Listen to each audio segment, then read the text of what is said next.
کئیوں نے اپنے دل کے ارمان نکالے تھے، وہ ٹھنڈی سانس لے کر رہ گئی، مگر اچانک ہی ایک خیال کے تحت وہ چونکی اور بولی، میں ابھی بھی نہیں سمجھی۔ اس نے خود کو سخت حیرت میں اور ناز سمجھ ظاہر کیا۔ میں یہ کہہ رہی تھی کہ دادی کو اکسانے، تمہارا اغوا اور پھر نکاح حیدر کو بدگمان کرنے میں سراسر میرا ہی ہاتھ ہے۔ یہ جو تم ان حالوں میں پہنچی ہوئی ہو نا، یہ سراسر میری ہی وجہ سے ہے۔ اس نے فخر سے اسے بتایا۔ اسے برباد کرنے میں بہت سو کی کاوشیں شامل تھی۔ کئی نے اپنے دل کے ارمان نکالے تھے۔ وہ ٹھنڈی سانس لے کر رہ گئی، مگر اچانک ہی ایک خیال کے تحت وہ چونگی اور بولی، میں ابھی بھی نہیں سمجھی۔ انہوں نے موبائل اٹھاتے ہوئے خود کو سخت حیرت میں اور ناز سمجھ ظاہر کیا۔ تم کو ابھی بھی میری باتیں سمجھ میں نہیں آئی؟ تم شکل سے اتنی ناز سمجھ لگتی تو نہیں ہو؟ خیر تو سنو، کچھ دن پہلے ہی کی بات ہے کہ ایسے ہی باتوں باتوں میں چچی اماں کو بتا رہی تھی کہ منشا بچپن سے ہی حیدر سے منسوب ہے، بلکہ خود حیدر کی مرضی سے یہ رشتہ طے ہوا تھا۔ اب تمہاری بری قسمت کہ میں نے سن لیا۔ سچ بتاؤں تو ایک دو دن تک تو میں افسردہ ہی رہی، کیونکہ میں بھی بچپن سے ہی حیدر کے خواب دیکھتی آ رہی ہوں، اس لیے بہت بری طرح دل دکھا۔ لیکن پھر میں نے سوچا کہ اپنا دل جلانے سے بہتر نہیں کہ رقیب کو ہی جلا کر راکھ کر دیا جائے، اور پھر اگر رقیب بھی تم جیسا ہو تو جلانے کا مزہ ہی کچھ اور ہوتا ہے۔ انہی دنوں دادی نے شمیم دادی کا پیغام دیا تو میں نے اپنی کم عقلی کو کوسا، باعث پھر کیا تھا دادی کو مکمل طور پر اکسائے کہ مسرت چچی نے بالکل بھی اچھا نہیں کیا، آپ کو بہن کے سامنے شرمندہ کروا دیا، اور یہ بھی کہا کہ اگر وہ اتنا بڑا کھیل کھیل سکتے ہیں تو آپ بھی اپنی بات رکھ لیں۔ اور پھر میں نے نامحسوس انداز میں زبردستی نکاح والی بات ان کے کان میں ڈال دی، اور اس دن جب تم اکیلی پیپر دینے گئی تھی تب بھی میں نے ہی جا کر دادی کو بتایا تھا کہ موقع بہت اچھا ہے، اور دادی نے بھی میرے کہے پر عمل کیا۔ اس کے بعد جب تمہارا فون آیا تو یہاں بھی میری قسمت میں راوری کی، اور ساحل بھائی نے دادی سے تمہاری بات کرا دی۔ اس کے بعد کی کہانی تو تمہیں پتہ ہی ہے۔ فرحانہ کمرے میں ٹہل ٹہل کر اپنا کارنامہ بتا رہی تو منشا سانس روکے اسے سن رہی تھی۔ اور حیدر؟ منشا نے آہستگی سے پوچھا۔ اس کے دھیمے شکستہ لہجے پر فرحانہ بے احتیاط مسکرائی۔ وہ بیچارہ تو بہت پریشان تھا، میں نے اس کی دل جوئی کی تھی اور اسے سمجھایا تھا کہ تمہیں بھول جائے، مگر کم بہت گلے تک تمہاری عشق میں ڈوبا ہوا تھا۔ دوسرے دن پھپھو سے ساتھ لے کر آئی تو میں نے ایک بار پھر سے اپنی قسمت آزمائی اور ایک بار پھر سے اسے سمجھانے کی کوشش کی کہ تم ایک اغوا شدہ لڑکی ہو، پتہ نہیں جس کی عزت بھی اب تک محفوظ رہی ہوگی یا نہیں۔ ویسے بھی کچھ ہی دنوں میں یہ بات جنگل کی آگ کی طرح پھیل جائے گی، اور ایسے میں ایک داغدار لڑکی کو اپنا کر تم کیوں خاندار بار میں رسوا ہونا چاہتے ہو؟ مجھے حیدر کے بگڑتے تیور دیکھ کر اتنا تو اندازہ ہو گیا تھا کہ اس کے دل میں شک اپنے جڑ پکڑ چکا ہے، اور اس کے بعد تم نے رات کے اندھیرے میں اپنے شوہر کے ساتھ واپس آ کر سونے پر سہاگی کا کام سارے انجام دیا تھا۔ میں نے اسی وقت فون کر کے اسے اطلاع دی کہ تمہاری محبوبہ آدھی رات کو اپنے شوہر کے ساتھ آئی ہے، حالانکہ مجھے دادی کے ذریعے پتہ چل چکا تھا کہ تم اسی وقت وہاں سے نکلی تھی، مگر میں نے اسے بتایا کہ تم شام کی نکلی ہوئی رات 10 بجے آئی ہو اور کافی مطمئن بھی لگ رہی تھی۔ بس اتنا کافی ثابت ہوا تھا۔ تم شاید نہیں جانتی، مگر مرد چاہے جتنی بھی محبت کرتا، اگر ایک بار اس کے دل میں شک کا بال آ جائے تو لاکھ سر پٹک لو، وہ نہیں جاتا۔ اب بھی مجھے یقین ہے کہ اس نے تمہیں منہ نہیں لگایا، اسی لیے جلدی واپس آ گئی ہو۔ فرحانہ نے اس کی جانب مسکراہٹ اچھالتے ہوئے کہا۔ منشا تو اس کی سازشی فطرت پر دامہد رہ گئی تھی، اس کے چہرے پر جیت کی خوشی دیکھ کر وہ سنبھلی۔ اب اگر تمہارا ہو گیا ہو تو تم جا سکتی ہو، منشا نے اکتائے ہوئے لہجے میں کہا۔ جا رہی ہوں، بس ایک بات کا خیال رکھنا، اب میرے راستے میں آنے کی کوشش بھی مت کرنا، ورنہ اب کی بار کسی کو منہ دکھانے کے لائق نہیں چھوڑوں گی۔ اس کے اکتاہٹ سے بھرپور رد عمل پر بدمزہ ہو کر دھمکی دیتی اس کے کمرے سے نکل گئی۔ منشا سر جھٹکتی اٹھ کر واش روم میں چلے گئی۔ ہاتھ منہ دھو کر کپڑے بدلنے کے بعد جو اس نے پہلا کام کیا وہ تھا دلاور کو واپس بھجوانا۔ منشا نے دلاور کو اپنی طرف سے پوری طرح مطمئن کر کے کہ اب وہ ٹھیک ہے تو وہ واپس چلا جائے، اور وہ اس کے ساتھ فی الحال نہیں جائے گی۔ اس کے ساتھ اس نے سعدیہ کے ساتھ ساتھ سکینہ بھی کو بھی بھیج دیا تھا، یہ کہہ کر کہ وہ کچھ دن بھیا کے پاس رہ آئیں۔ صفیہ ہاتھوں میں واپس آئی تو سب سے پہلے اس کے نارمل رویے کا بغور جائزہ لیا اور پھر بیٹے اور پوتوں کو، مگر ان کے چہرے پر کسی بھی قسم کا ایسا کوئی تاثر نہ پا کر شکر ادا کرتے اپنے کمرے میں چلے گئی۔ منشا نے بھی کوئی صحت رد عمل نہیں دیا تھا، اس لیے بھی وہ پرسکون ہو گئی تھی کہ وقتی غصہ تھا ختم ہو گیا۔ ویسے بھی وہ کسی کا کیا بگاڑ لے گی، مگر وہ بھول گئی تھی کہ ان کے بیٹے بہو کو بھی یہی لگا تھا کہ وہ سب بھول چکی ہے، مگر وہ کچھ بھولی نہیں تھی اور اپنی کر کے ہی چھوڑی تھی۔ اسی طرح منشا بھی انہی کی پوتی تھی، بقول سعدیہ کے انہی کا پر تو۔ فرزانہ ایک بات تو بتاؤ، منشا نے فرزانہ کو مخاطب کیا۔ وہ فجر کی نماز کے بعد سے اس کے کوارٹر میں چارپائی پر آڑی ترچھی لیٹی تھی۔ جی بی بی بولیے، فرزانہ نے مدبانہ انداز میں جواب دیا۔ جواب میں منشا نے اپنا گھٹنا اس کی کمر میں مارا کہ وہ کڑا کہہ رہ گئی۔ تم سے کتنی بار کہا کہ مجھے بی بی مت کہا کرو، تمہاری بی بی سے پہلے میں تمہاری دوست ہوں اور اس وقت میں اپنی دوست کے پاس آئی ہوں۔ یہ جی حضوری بعد میں کر لینا، بلکہ مجھے جب کروانی ہوگی میں خود ہی بتا دوں گی۔ وہ اس سے گھورتے ہوئے بولی، عزت راز ہی نہیں، ایک تو میں ادب سے بات کر رہی اور تو ہاتھ اٹھا رہی ہے۔ فرزانہ کمر مسلتے ہوئے منہ بنا کر بولی، میں نے ہاتھ کب اٹھایا؟ منشا نے ہنسی سنجیدگی سے پوچھا، ہاتھ نہیں اٹھایا مگر گھٹنا تو اٹھایا ہے نا۔ اچھا تم 2 منٹ اپنی بکواس بند کرو، کیوں دو شروع کرنے لگی ہے؟ فرزانہ نے ترکی با ترکی جواب دیا، ہاں چلو ٹھیک ہے، ایسا ہی سمجھ لو۔ منشا نے برا منائے بغیر جواب دیا، مجال ہے جو یہ لڑکی برا منا جائے۔ وہ جل کر بڑبڑائی، اچھا ایک بات تو بتاؤ، اگر کسی کے ساتھ کوئی برا کرے تو پھر کیا کرنا چاہیے؟ منشا اٹھ کر بیٹھتے ہوئے بولی، سیدھی سی بات ہے، معاف کر دینا چاہیے۔ اللہ خود ہی اسے سے پوچھ لے گا، اور ویسے بھی یہ کام اللہ کے ہیں، وہ خود ہی نمٹ لیتا ہے۔ ہم بندے تو بدلے کے نام پر اپنے نا اور غصہ ٹھنڈا کرتے ہیں، اور اگر کسی نے آپ کی زندگی خراب کی ہو، بہتان لگایا ہوتا یہ کہ آپ کو کسی قابل نہ چھوڑا ہو تو۔ منشا نے آنکھوں میں نمی کو پیچھے دھکیلتے ہوئے آہستگی سے کہا۔ فرزانہ اس کی اشکوں سے بھری ہوئی آنکھیں دیکھ کر چونکی۔ پہلے تم مجھے پوری بات بتاؤ، پھر میں بتاؤں گی کہ کیا کرنا چاہیے۔ اس کا ہاتھ تھام کر بولی تو منشا نے اب تک کے سارے حالات اس کے سامنے گوش و گزار کر دیے۔ تو بدبا کتنے خود غرض لوگ ہیں، میں تو سمجھی تھی کہ چودھری میں کچھ انسانیت ہوگی، مگر یہ تو نرے ہی ظالم نکلے۔ اس کے خاموش ہونے پر وہ کانوں کو ہاتھ لگاتے ہوئے شاخ زدہ لہجے میں بولی، اب بتاؤ، اگر تم میری جگہ ہوتی تو کیا معاف کر دیتی؟ اور اگر میں اسے اپنی قسمت سمجھ کر خاموش ہو بھی جاتی ہوں تو یہ سب کب تک چلے گا؟ یہ لوگ تو پھر ایسے ہی مردوں کو بیوقوف بنا کر کھیل کھیلتی رہیں گی۔ منشا نے اس سے استفسار کیا، مجھے تو دفع کر، مگر صفیہ بی بی اور اس کلمحی فرحانہ کا وہ حال کرنا کہ 7 نسلیں بھی پناہ مانگے۔ وہ دانت پیستے بولی، اس کا یہ صدمہ کسی طور بھی کام نہیں ہو رہا تھا، اس کی دوست کی بربادی کے پیچھے دادی اور فرحانہ کا ہاتھ ہے۔ میں کیا کروں، بلکہ کر ہی کیا سکتی ہوں؟ بھائیوں نے تو پہلے بے ساتھ نہیں دیا تھا، تو اب کیا دیں گے؟ وہ پاؤں کے انگوٹھے سے زمین کے سطح کو رچتے ہوئے دکھ سے بولی، ایسا نہیں، بلکہ تو ان لوگوں کو اور موقع دے رہی ہے کہ تیرا اپنے بھائیوں سے بھی جھگڑا چل رہا ہے، وہ کوئی وار کر جائیں گی۔ تو ایسے بدگمان ہونے اسفند صاحب اور بڑے صاحب جانے لگے تھے، مگر بڑی بی بی نے وہی روک دیا کہ وہ خود سب سنبھالے گی، ایسی دشمنی نہ لگ جائے۔ فرزانہ نے اس کو سمجھاتے ہوئے کہا، تو کیا انہیں نہیں پتا تھا کہ ان کی اماں کس فطرت کی مالک ہیں؟ انسان دھوکہ کھا جاتا ہے، اور تم خود ہی تو کہہ رہی ہو کہ تمہیں ابھی تک یقین نہیں آ رہا کہ اس سب میں دادی شامل ہیں، تو وہ کیسے ان کی نیت پر شک کر سکتے ہیں؟ فرزانہ اس کا ہاتھ تھام کر نرمی سے اس کو سمجھاتے ہوئے بولی، اتنے میں ایک ملازمہ مسرت بیگم کا پیغام لے کر آئی کہ وہ فرزانہ کو باورچی خانے میں بلا رہی ہے، مگر منشا نے اسے واپس بھیج دیا کہ ہم باتیں کریں، وہ نہیں آئے گی۔ تو کیا کروں میں؟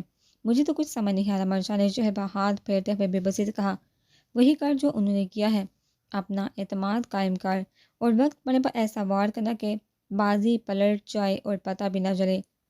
فرزانہ نے مسکراتے ہوئے کہا، میں سمجھی نہیں، دیکھ، ایک تو اپنے باپ بھائیوں کا اعتماد حاصل کر، کیونکہ اس وقت تجھے ان کی ضرورت ہے، وہ تیری طاقت ہے، ان کے ساتھ ہونے پر تو کچھ بھی کر سکتی ہے اور کوئی تجھے پوچھنے والا نہیں ہوگا۔ تو بلا وجہ ہی فضول کی ناراضگی دکھا رہی ہے، جبکہ سارے معاملے میں ان کی کوئی غلطی نہیں۔ وہ تیرے رویے سے بہت پریشان ہے۔ ماہر سفیان صاحب بھی کل سے بجھے بجھے لگ رہے ہیں۔ اسفند صاحب بھی خاموش رہنے لگے ہیں۔ وہ شیراز صاحب کل سے نکلے رات 12-1 بجے واپس آئے ہیں۔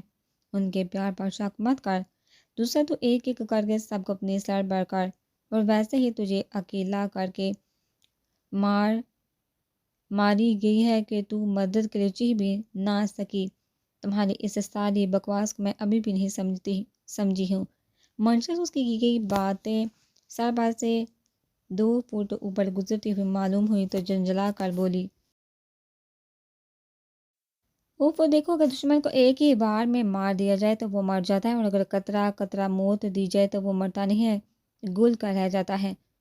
فرحانہ اور بڑی بی بی کی حقیقت تم جانتی، اور یہ بات انہیں بھی پتہ ہے۔ اگر تم ایک ہی بار میں جا کر سب کو بتا دو گی تو کیا ہوگا؟ سب ناراض ہوں گے، برا بلا کہیں گے اور بات ختم ہو جائے گی، لیکن اگر تم خاموش ہو جاتی ہو تو ایک یہی اندیشہ ان کی نیندیں اڑانے کو کافی ہوگا کہ تم ان کی حقیقت جانتی ہو اور کسی بھی وقت اپنا منہ کھول سکتی ہو۔ اور کہاوت تو سنی ہوگا نہ کہ گڑ سے جو مرے تو شہد کیوں دوں؟ تو بہن، گڑ سے مار، ویسے اگر شہد سے بھی مارنا ہے تو میرے پاس گندم میں رکھنے والی گولیاں پڑی ہیں۔ فرزانہ نے آہر میں کندھے اچکاتے ہوئے کہا۔ اس نے جو تشریح کی تو منشا آنکھیں پھاڑ کر اسے دیکھتی رہ گئی۔ ایسے کیا دیکھ رہی ہو؟ فرزانہ نے پوچھا۔ دیکھ رہی ہوں کہ کتنا فتنہ پرور ذہن ہے تمہارا، کیسی سازشی عورت ہو۔ ہاں، مگر تمہاری دادی و کزن سے کم ہی ہوں، اس نے تسلی سے جواب دیا۔ تو وہ اس سے گور کر رہے گی۔ مسرت بیگم کے دوبارہ پیغام پر دونوں اٹھ کر حویلی میں چلی گئی۔ آ جاؤ بیٹا، ناشتہ کر لو۔ اس کو حال میں داخل ہوتے دیکھ کر مسرت بیگم نے اسے ڈائننگ ٹیبل پر بلایا۔ ناشتے میں کیا؟ اس نے ماہر کے سامنے سے جوس کا گلاس اٹھا کر پیتے ہوئے پوچھا۔ وہ جو اپنے لیے جوس گلاس میں ڈال رہا تھا اپنے سامنے سے غائب ہوتا دیکھ کر اس نے سر اٹھایا تو وہ مزے سے پی رہی تھی۔ اس کے نارمل تاثرات دیکھ کر ماہر نے شکر ادا کیا۔ تمہیں تمیز نہیں ہے کہ کسی مرد کے سامنے سے یوں گلاس نہیں اٹھاتے؟ ماہر نے بھڑک ماری۔ کون مرد؟ میں نے تمہارے سامنے سے اٹھایا ہے۔ تو میں تمہیں مرد نظر نہیں آتا؟ ماہر نے غصے سے اسے دیکھا۔ مرد بہادر ہوتے ہیں، منشا نے اطلاع دینے والے انداز میں کہا۔ میں بھی بہادر ہوں، ماہر نے دبک انداز میں جواب دیا۔ تو پھر ثابت کرو۔ منشا اپنے بائیں جانب بیٹھے شیراز کے کندھے پر کوہنی رکھ کر چیلنج کرنے والے انداز میں بولی۔ میں ثابت کروں گا، تم بتاؤ کیا کرنا ہے؟ ماہر نے سینہ ٹھو کر کہا۔ تم ایک گھنٹہ صہلبائی کے کتوں کے پنجرے میں گزارو۔ انعام میں جو کہو گے جو بھی کہو گے میں دلاؤں گی، منشا نے گلاس میز پر رکھتے ہوئے سکون سے کہا۔ سفیان تو ناشتہ کر رہا تھا، منشا کی بات سن کر نوال حلق میں ہی اٹک رہ گیا۔ دوسری طرف ماہر کا اکڑا ہوا سینہ ایک دم سے چپک گیا۔ میں دل پر پتھر رکھ کر 1 گھنٹے کی اجازت دے دوں گا، مگر اس کی ہڈیاں اکٹھی کرنے کے لیے وہاں کسی دوسرے کا موجود ہونا لازمی ہے۔ ساحل اس کی حالت دیکھا ہنستے ہوئے بولا۔ برق مارتے وقت سامنے بندہ دیکھ لیا کر، ہو سکتا ہے وہ بھی تمہاری ہی برادری کا ہو، سفیان نے ہنستے ہوئے کہا۔ وہ کوئی جواب دیے بغیر اپنا ناشتہ کرنے لگا۔ یہ لو، یہ آ گیا تمہارا پراٹھا۔ مسرت بیگم نے اس کا ناشتہ لا کر اس کے سامنے رکھا۔ میں کیا سوچ رہے تھے؟ وہ گھوم کر چودھری قادر کی طرف آئی، ان کے گلے میں بازو ڈالتے ہوئے لاڈ سے بولی کہ آج مجھے گھر پر ناشتہ نہیں کرنا، کہیں باہر جا کر کرتے ہیں۔ کیوں ڈیڈ؟ ہاں کیوں نہیں، کہاں جانا ہے، چلتے ہیں۔ وہ ناشتہ چھوڑ کر اس کی جانب متوجہ ہوئے۔ تو بس پھر اٹھیے، باقی کا وہیں جا کر کھا لیجیے گا۔ اس نے ان کا بازو پکڑ کر اٹھایا۔ ماہر سفیان تو خود ہی اٹھ کھڑے ہوئے تھے۔ شیراز کو بھی اس نے آنے کا کہا۔ وہ کمرے سے بھاگ کر اپنا بیگ لے تھی۔ ان چاروں کے درمیان چلتی وہ باہر جا رہی تھی کہ اسمند کو ساتھ نہ پا کر اس نے مڑ کر دیکھا تو وہ وہیں بیٹھا تھا۔ اس نے ان صاحب کو جانے کا کہا اور پلٹ کر اسمند کے پاس آئی۔ اسوی بھائی آئیے نا۔ نہیں تم لوگ جاؤ، میں ٹھیک ہوں، اس نے سر جھکا جواب دیا۔ وہ ابھی تک اسے سے شرمندہ تھا، جیسے نگاہیں بھی نہیں ملا پا رہا تھا۔ کامان بھائی مجھے بڑی بھوک لگی ہے، پلیز چلیے نا۔ اس نے اس کے ہاتھ سے پانی کا گلاس پکڑ کر رکھا اور اس کا ہاتھ پکڑ کر کھینچا۔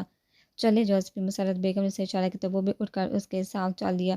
ابھی وہ طاہر دروازے کی طرف بڑھے ہی تھے، اس نے پلٹ کر صفیہ خاتون کو دیکھا جو اسے ہی دیکھ رہی تھی۔ وہ اسمند کا بازو چھوڑ کر بھاگتی ہوئی آئی اور صفیہ خاتون کا گال چومتی ہوئی انہیں انہی قدموں سے واپس باہر کو بھاگی۔ ان کے ہاتھ سے بے احتیاط چمچ چھوٹ کر نیچے گرا تھا۔ باورچی خانے کے دروازے پر کھڑے فرزانہ بے ساختہ ہنسی، جسے دیکھ کر مسرت بیگم مشکوک ہوئی۔ یہ کیا تھا، مجھے کیا پتا بی بی؟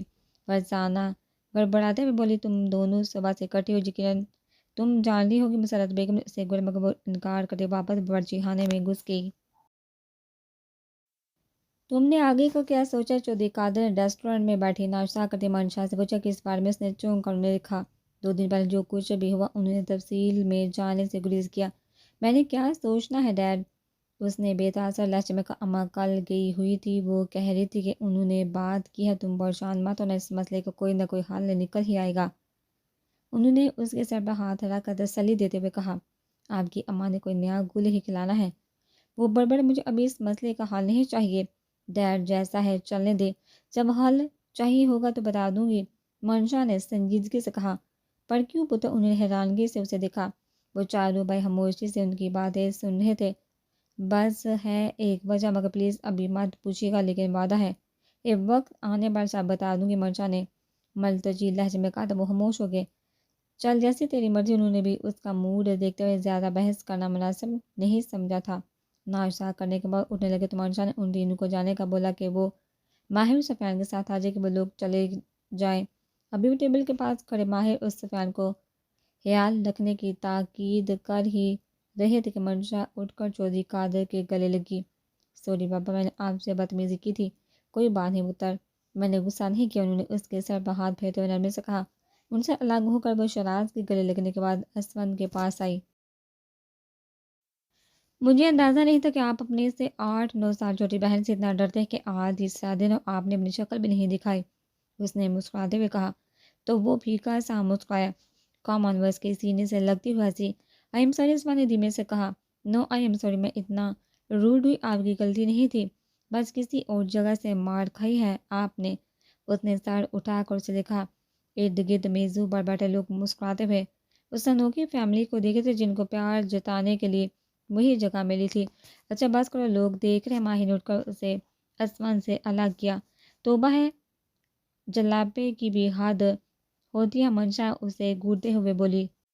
کسی بھی قسم کی شرارت کے بغیر واپس آ جانا، اسمان ان تینوں کا تاکید کرتے ہوئے بولا، اور وہ تینوں باہر نکل گئے۔ مجھے بات کرنے مگر یہاں نہیں، کہیں باہر چلتے ہیں، منشا نے ان کی سوالیہ نگاہوں کو خود پر مرکوز دیکھتے ہوئے کہا۔ کچھ ہی دیر میں وہ تینوں چلتے ہوئے ایک قدرے حالی سڑک فٹ پاتھ پر آ بیٹھے۔ کچھ بتانا ہے؟ منشا نے موبائل کا لاک کھولتے ہوئے کہا۔ کہو۔ ماہر اس کی سنجیدہ صورت دیکھتے ہوئے خود بھی سنجیدہ ہوا۔ جانتی ہو، اس دن میرے اغوا میں صرف شمیم دادی ہی نہیں، 2 لوگ اور بھی شامل تھے۔ کون؟ تم جانتی ہو؟ دونوں نے یک زبان ہو کر پوچھا۔ صفیہ خاتون اور فرحانہ، منشا نے کہا تو دونوں کو لگا کہ انہوں نے کچھ غلط سنا ہے۔ تم جانتی ہو کیا کہہ رہی ہو؟ صفیہ نے اسے گھورا۔ اور اگر کہہ رہی ہے تو اگر کہہ رہی ہے تو جھوٹ تو نہیں بول رہی، کم از کم اس کی پوری بات تو سنو۔ ماہر نے سفیان کو آنکھیں دکھا، پھر منشا نے آہستہ آہستہ انہیں ساری بات بتا دی۔ مائی گاڈ، اتنی بڑی گیم، اسی لیے دادی نے ہم میں سے کسی کو بھی جانے نہیں دیا کہ وہ خود سنبھال لیں گی۔ ماہر شاید کسی کیفن میں تھا، یہ بھی تو ہو سکتا ہے کہ اسے کوئی غلط فہمی ہوئی ہو۔ دادی ایسا کیسے کر سکتے ہیں؟ سفیان بے یقینی سے بولا۔ تم جیسے دادی کے نیچر کو جانتے نہیں ہو۔ ماہر نے اس کی کم عقلی پر افسوس کیا۔ میرے پاس پروف ہے، منشا نے کہتے وہ موبائل پر آڈیو چلائی۔ فرحانہ کی آواز سن کر وہ دونوں اچھلے، جیسے جیسے وہ بولتی جا رہی تھی ویسے ویسے ان کے تاثرات بگڑتے جا رہے تھے۔ اب بھی کہو گے کہ مجھے غلط فہمی ہوئی ہے؟ منشا نے سفیان کو دیکھا۔ اس کی جان تو میں خود لوں گا، کیسا گندا کھیل کھیلا ہے۔ اور دادی ان کی اصلیت تو بابا کو دکھاتے ہیں، کیسے ہمدرد بن کر کہہ رہی تھی کہ وہ سب دیکھ لیں اور ہم جیسے چاہیں گے ویسا ہی ہوگا۔ سفیان غصے سے مٹھیاں باندھے ہوئے بولا۔